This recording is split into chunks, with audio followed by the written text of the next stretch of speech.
Pernah nggak kalian merasa musik tuh seakan-akan ngendaliin moodnya kita gitu?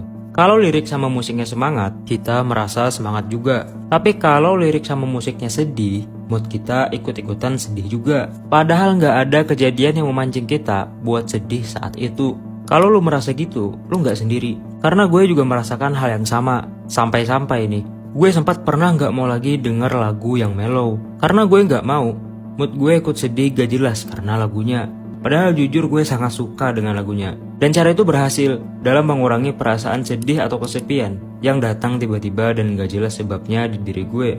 Nah tapi, ternyata pengaruh musik gak hanya sampai sini. Kalau lu lihat lebih jauh lagi, lu sadar gak? Pengaruh musik ini tuh gede banget di umat manusia. Contohnya aja nih, kok bisa musik ini membuat manusia tergila-gila dengan musiknya atau dengan penyanyinya? Bahkan bisa membuat mereka berkumpul kompak sebanyak ini dan bisa mempengaruhi cara mereka berpakaian. Dan yang anehnya lagi, kenapa ada musisi yang sengaja menampakkan atau menyelipkan simbol-simbol satanisme? Nah jadi sebenarnya apa sih yang terjadi di otak manusia ketika mendengarkan musik? Terus bagaimana caranya musik dan musisinya itu bisa mempengaruhi cara orang berpakaian? Dan kenapa banyak musisi di luar sana yang sengaja menyelipkan simbol-simbol satanisme? Nah itulah yang akan kita bahas di video kita kali ini. Gue nggak langsung mengklaim musik itu buruk buat kita, tapi coba kalian nilai sendiri setelah nonton video ini. Jadi selamat datang di segmen Melek Fakta. So simak videonya sampai habis.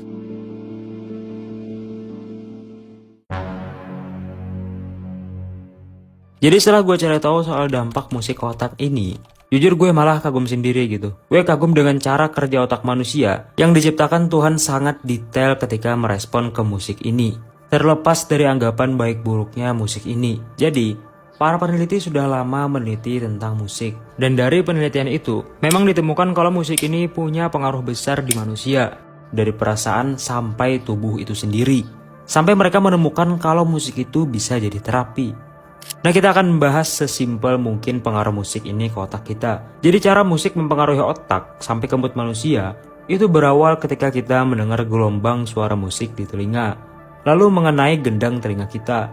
Dari situ, getaran tersebut berubah menjadi sinyal listrik yang memancar ke otak kita. Nah, respon otak ke pancaran itu mengaktifkan banyak bagian otak yang menjadikannya bisa membuat kita senang atau sedih.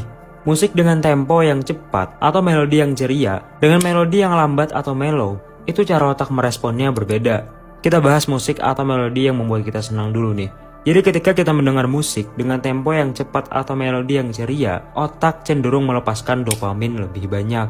Yang mana dopamin ini itu dikenal dengan hormon kebahagiaan. Nah, terus musik ini juga mengaktifkan amigdala, bagian otak yang bertanggung jawab atas emosi dan memori kita. Musik dengan tempo cepat dan vibes yang asik itu dikenali otak dengan suasana yang ceria. Tambahnya lagi, lirik yang positif itu membuat pengaruh senangnya makin kuat. Ada penelitian dan jurnal dari Harvard yang menjelaskan kalau musik itu mengaktifkan area motorik di otak. Yang mana motorik ini itu bertanggung jawab di gerakan tubuh manusia. Musik dengan ritme yang cepat itu berpengaruh ke sensor motorik otak tadi, membuat kita merasa kayak energik gitu, atau lebih berenergi, yang membuat jantung berdetak lebih cepat. Nah, ini yang membuat kita kadang sampai menghantarkan kaki, berdansa, atau pokoknya menggerakkan anggota tubuh kita. Nah, musik yang menjadikan kita sedih, itu biasanya karena musik yang berirama lambat, atau yang memang punya lirik sedih. Irama yang lambat ini mempengaruhi amigdala, yang tugasnya untuk mengelola emosi kita tadi, yang menjadikannya cenderung merespon musik yang lambat atau bermelodi sedih ini dengan kesedihan atau duka. Nah ini ditambah lagi dengan lirik-lirik sedihnya yang bisa membuat kita relate atau flashback ke suatu perasaan gitu. Kayak anjir ini lagunya gue banget, kukira hanya lagu, ternyata alur ceritaku. Jadinya kita bisa meratapi cerita kita sendiri atau memunculkan perasaan yang dulu kita pernah rasakan. Makanya kalau lu mendengar playlist TikTok tahun 2020-an, kayak dengerin Playdate misalnya, lu merasa kayak campur aduk tuh. Karena si amigdala tadi merespon dan membuat lo merasakan kenangan perasaan ketika mendengarkan lagu itu. Nah, kalau sampai over, ini yang menurut gue bisa jadi dampak negatifnya, membuat kita jadi lebih cengeng, kayak gue dulu. Kalau gue mendengarkan lagunya si Feby Putri yang judulnya Runtuh, apalagi pas di lirik ini, itu kayak membuat gue, oh ini nih gue banget nih, gue sering pura-pura bahagia. Tambahnya lagi, gue suka sama lagunya. Yang membuat perasaan sedih gue itu balik terus ketika gue muter lagu itu lagi. Nah tapi tenang aja, respon orang ke musik itu berbeda, gak selalu sama kayak gue tadi. Tapi ada gak nih dari kalian yang sama kayak gue tadi? Atau mungkin juga suka dengerin lagu runtuh sambil meratapi hidup kayak gue tadi? Coba deh tulis di komen. Nah, pengaruh musik itu gak sampai sini aja. Kalau lu sadar dan merhatikan, pengaruh musik tuh bisa sampai lebih dalam lagi. Contohnya aja, sampai berpengaruh ke cara berpakaian orang. Dan sampai bisa menyatukan orang sebanyak dan segila ini.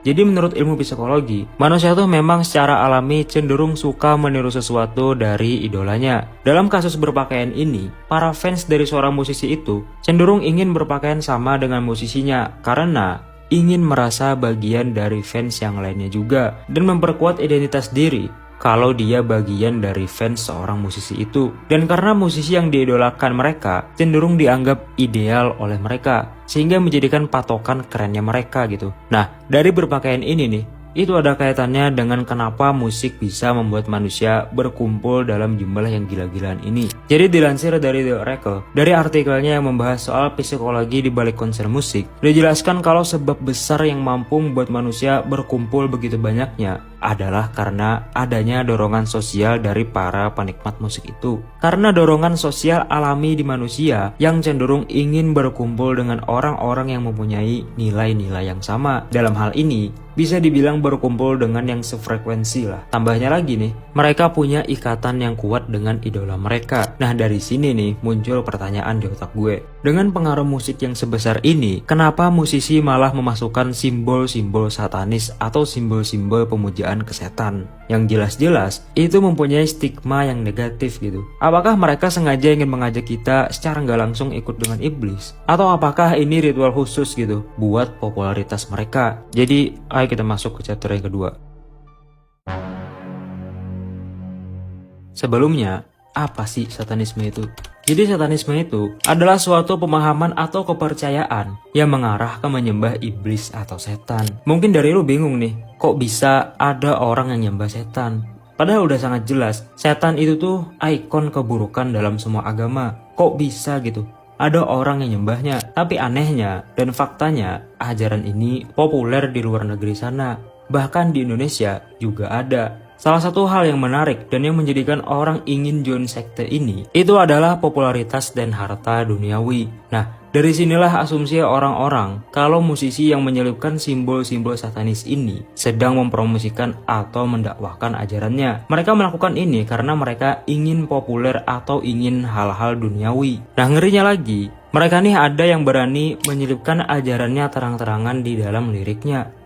Yang mana kalau kita cari tahu lebih dalam, jika seseorang mengucapkan kalimat secara berulang-ulang, maka kalimat atau nilai yang diucapkannya itu bisa tertanam di alam bawah sadarnya. Nah, alam bawah sadar ini itu banyak berpengaruh di kehidupan manusia. Salah satunya motivasi, dan itu memang ada bukti ilmiahnya. Jadinya, seakan-akan ajaran iblis ini mempengaruhi manusia lewat musik. Tapi sampai sekarang, hal itu menjadi konspirasi dan misteri. Gak ada bukti yang sangat jelas yang menunjukkan kalau satanis ini mengendalikan manusia lewat lagu. Tapi kalau soal mempromosikan simbol-simbol satanis untuk popularitas dan membuat kaya, itu masuk akal dan memang bisa terjadi. Kenapa kok bisa? Jadi kalau lu amati musisi-musisi yang menyelipkan simbol itu ketika tampil, itu kan jadi kontroversi tuh. Nah, otomatis dia akan dibicarakan di mana-mana.